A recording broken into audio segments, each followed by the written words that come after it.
you know the definition of suffering? Because I know suffering. I suffered for this video.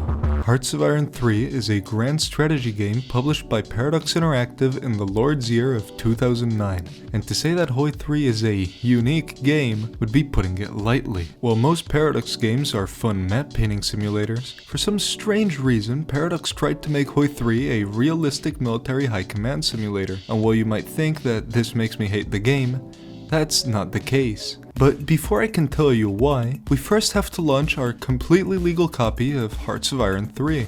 Welcome to the main menu. Now you might notice that it looks very similar to Hoi 4's main menu, but don't let that fool you. The main menu is the only thing these games have in common. If this happens to be your first time playing Hoi 3, I strongly suggest reading through the tutorials, not because they're particularly helpful, but because they're narrated to you by none other than Adolf Hitler. And while I can only imagine that this feature wasn't re-added to Hoi 4 due to potential legal problems with the game's German localization, I find the idea of Hitler explaining a grand strategy game very funny, which means that already this game is infinitely better than Hoi 4, and we haven't even clicked the play button yet.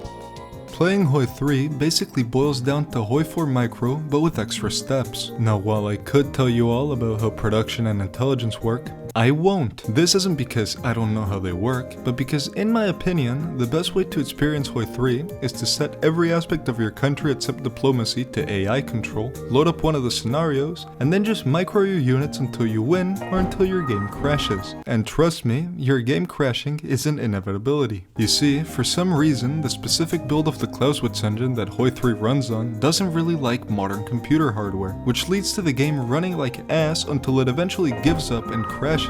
And on top of the game crashing, I guarantee that if any of you try to play this game, you will almost certainly crash out. You see, at this point in time, Paradox hadn't really invented front lines or proper unit stacks, meaning that the way you go about playing this game is by lobotomizing yourself until it somehow starts to make sense. For the purposes of this video, all you really need to know is that HQs are the most important things in your army, and if you don't have your units assigned to one of them, then you might as well surrender because the war's already lost. Hearts of Iron 3 was the first Paradox game I ever played, and for that it has a special place in my heart. After all, you never forget your first time. But would I recommend Hoi 3? Fuck no. If you want a playable Hoi 3 experience, then just download the Hoi 3 map mod and Hoi 3 unit counter mod for Hoi 4 and play that instead. I guarantee you're gonna have a million times more fun than trying to understand what the fuck is going on in Hearts of Iron 3. That being said, I believe that everyone should experience the beauty that is Hoi 3 at least once in their lives, which is why I want everyone watching this video to go play the game and to start asking Paradox for Hoi 3 Part 2.